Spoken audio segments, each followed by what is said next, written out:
You'll be amazed at what you can achieve over a 12-month period if you just focus on one or two things per quarter.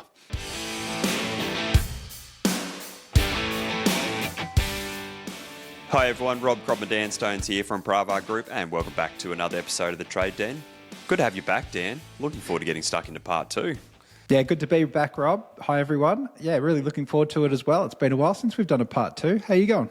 I'm doing really well. Looking forward to cracking into today, and it's might feel like last week's episode and this week's episode are a little bit teaching-like, but they're designed to do that because this is the real practical side of goal setting and planning where rubber's really got to meet the road. But it's we're almost just trying to take the listener through the process of really getting pen on paper and getting this right to kickstart this year to make it an absolute belter.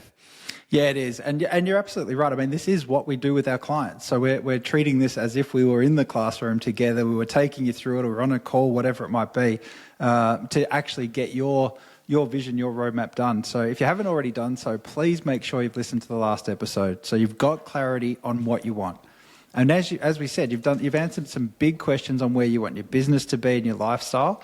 But that clarity without a roadmap is just a wish list.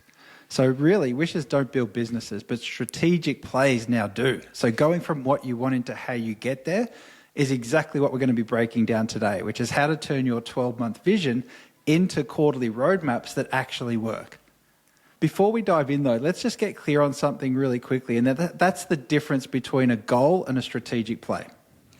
This is a huge one that it's like when we spoke a lot around the pricing of markup versus margin. It's interchangeably used. When it comes to goal setting, this is one of those things where a lot of people get it wrong. They interchangeably use goals and strategic plays in the wrong way.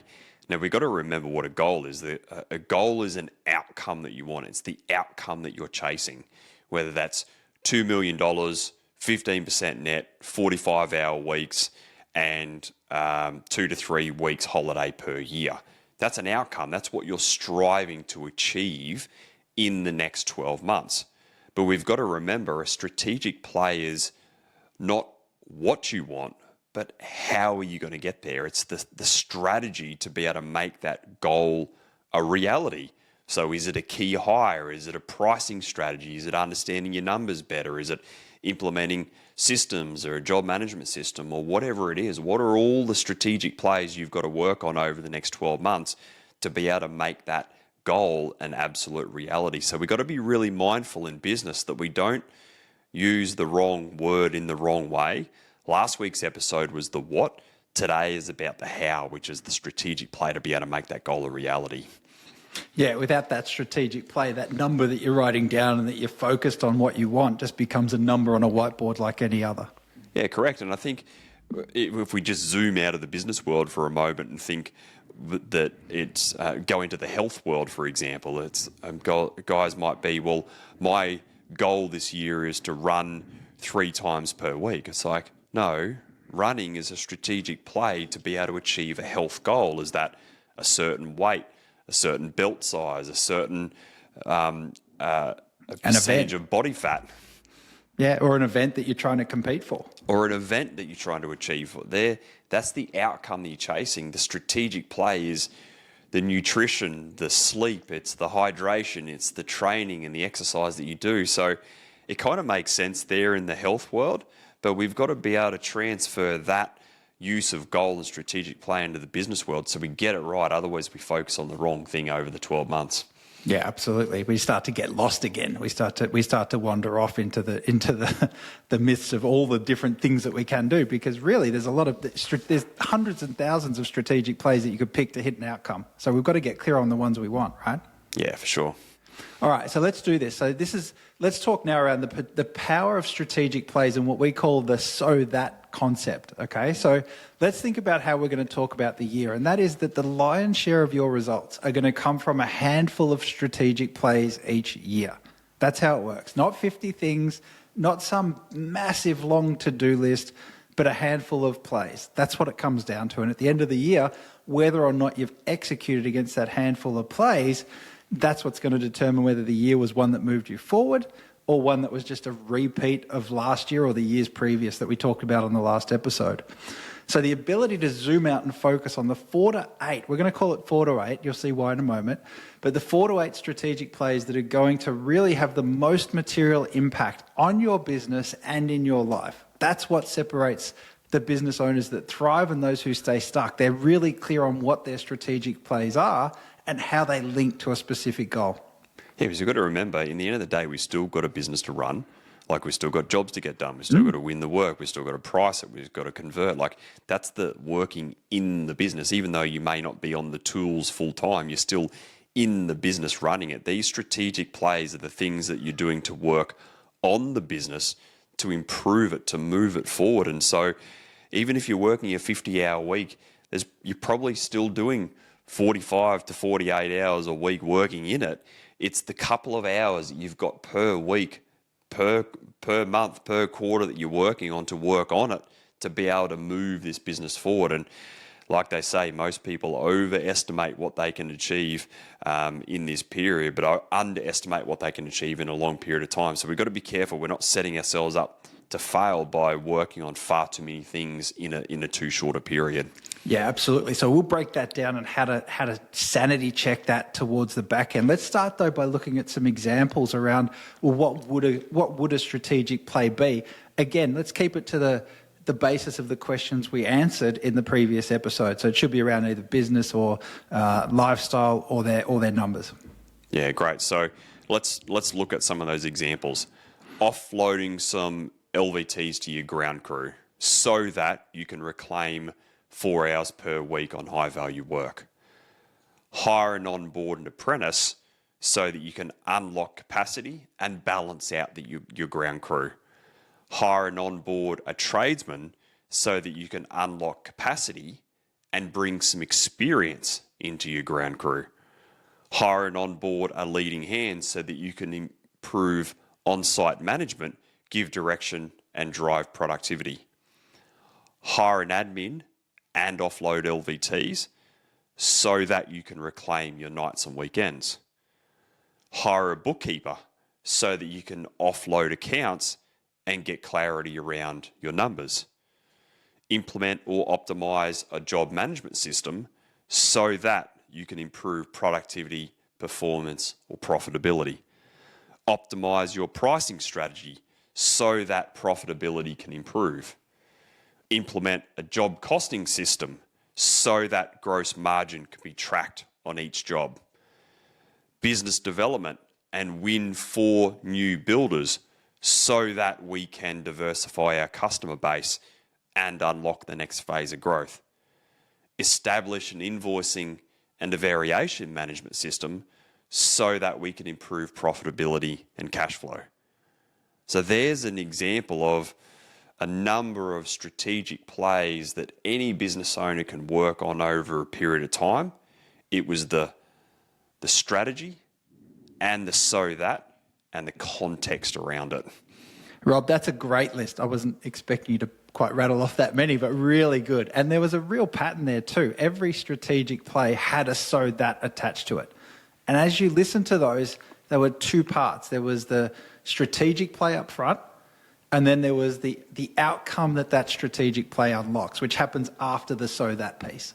So every time you put out a strategic play and you have the so that, you're tying it back to what should be your goal or your outcome. But if it's something completely different to what you'd already sort of said, then you've got to look at it and go, well, is that really something that I should be working on? So that's really what it's about, because without the so that, you can just end up being really busy. With it, you're going to be building towards something, and that something is what you tied down in our previous episode when we set the goal in the first place.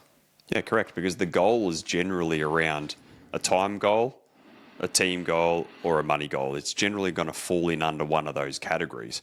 So there might be a time strategic play which links to that time goal. There's a team strategic play which connects to a time or a team outcome that you're trying to chase, or a financial strategic play so that it gets context and a bit of why. It's a bit of meat behind that strategic play which connects to the financial goal that you're chasing. And that's why I like doing it that way, because what it does is it creates context, it connects the strategic play to the goal, and it gives you a sense of purpose, like you said before. It gives you that oomph to be able to go, it connects the dots in my mind. I know why I'm working on that because it's going to create that. And that's why this is a 2-part series, because it's first the what, then the how, and we're connecting the dots now to be able to make all this a reality. Yeah, absolutely. So once you've got that list of strategic plays in your mind and you've done your challenge and you've gone through and written all this stuff down, the next thing, and this is where people go wrong, is that they then go, right, I've got my list, and then they try and do everything at once. They want to hire all the people at once. We're going to implement those systems and we're going to put in this process. And we've got to get our pricing right, and I better go out and sell. And the rule that we run by at Pravar is that less is more. Yeah, what we're focusing on is 1 to 2 strategic plays per quarter. And that's why you would have heard Dan talk a bit about before, where it's 4 to 8 per year. Now what we're doing is chunking it down, and we've got our 12-month strategic plays of 4 to 8. Now we're chunking it down per quarter, where it's 1 to 2 per quarter over the 12-month period. Because what it enables you to do is focus on, as Dan said, less is more, and you're focusing on 1 to 2 things which create a real outcome in that quarter, not a big long laundry list of a million things you've got to get done over the next 3 months, and you're setting yourself up to fail because you never really knock anything over because you're far too bloody overwhelmed. Yeah, the name of the game now is about execution, which is really what we want. So let's look at it, and I'm going to put you on the spot a bit, but let's break down some of those examples and maybe run through now an example of when to do these plays. So over 12 months worth of strategic plays broken down into a quarter, what would that look like? This is a real life example of a client's 12 months plays that we did in launch, and this hopefully gives you some context around what it looks like. So quarter 1 was offload LVTs or low value tasks into the ground crew. In particular, it was delivery of materials on the site. The second strategic play was hire and onboard an admin person. So there's 2 strategic plays for quarter 1. For quarter 2 was do business development, focusing in particular on winning 2 new builders and hiring and onboarding a tradesman to be able to unlock capacity and be able to deliver that work from those new builders. And again, 2 strategic plays for that quarter. Quarter 3 was optimizing a pricing strategy. Quarter 4 was implementing invoicing and variation management in that quarter. Again, 2. So we can see that it's 2 in quarter 1, 2 in quarter 2, 1 in quarter 3, 2 in quarter 4, which are somewhat connected. 2, 4, 5, 6, 7 strategic plays over a 12-month period, broken down into a 12-month strategic plays, broken down into quarters, broken down into bite-sized pieces. It's realistic. It's easy to execute, which is going to create huge, big momentum for that business owner over the next 12 months. Yeah, and if you're sitting there struggling around, well, I could get all this done and worrying about the timing, breaking it into quarters is an absolute game changer. Not by month, not by once I've ticked one off, then I'll just move to the next one, but giving yourself that definite piece of time. And like you said at the start, if it's only 1 per quarter and you're only doing 4, that's fine. It's not a race. It's about getting the stuff executed rather than just knowing that you've got it on your plate. Even that example of the pricing strategy, which was in quarter 3, it genuinely takes 3 to 6 months to optimize your pricing, because you've got to be able to get in there and understand your cost base, understand markup versus margin. You've got to then be able to go back into your estimation software or into your spreadsheets and really tweak them and understand it and play with some pricing and get feedbacks on jobs you've won or haven't won. And it genuinely takes 3 to 6 months. Whereas where guys go wrong is they go, oh, well, I've done my pricing, tick that box, move on to the next thing. But they haven't actually actualized the result of fixing their pricing strategy, and they tick the boxes on strategic plays rather than actualizing the outcome of working on that strategic play. So less is more. Get it done right, actualize the result, move on to the next thing, and you'll be amazed at what you can achieve over a 12-month period if you just focus on 1 or 2 things per quarter. I think the other one, while we're saying you're talking about being realistic with the timeframes, another one is hiring, just really quickly. People underestimate hiring all the time. It's like, well, I can put an ad up, I can get someone in, and away we go. I could get that done in a few weeks, but it's not the case at all. Correct. You think about a hiring process is Well, you first got to get your roll on a page done. Then you've got to get your Seek ad done. Then you've got to get it up. You've got to wait your 4 weeks to be able to get candidates in. And then you've probably got to be able to phone interview, face-to-face interview, make an offer, and then they might need to be able to give 2 to 4 weeks notice. There's 3 months gone already before you've actually got someone in the seat. And then you've got to train and onboard them, which is another 3 months.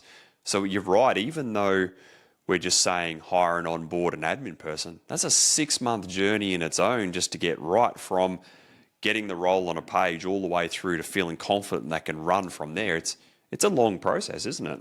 It is, and this is why the goal being attached to it, that is important, because it gives you the reminder of why it's important to do it, because it becomes less urgent over time. It becomes more important that you do it right, and having the goal attached to your strategic play always keeps that locked in. So I think the investment of time is worthwhile to do that over 3 to 6 months. People will be sitting, I can hear everyone listening to this now, someone out there will be going, I haven't got time to do 6 months to bring on someone. That's crazy. But in reality, if you're going to do it right and you're going to get the time back or the goal or whatever you attach to offloading those LVTs, then it makes sense. And all of a sudden you're more committed to seeing it all the way through.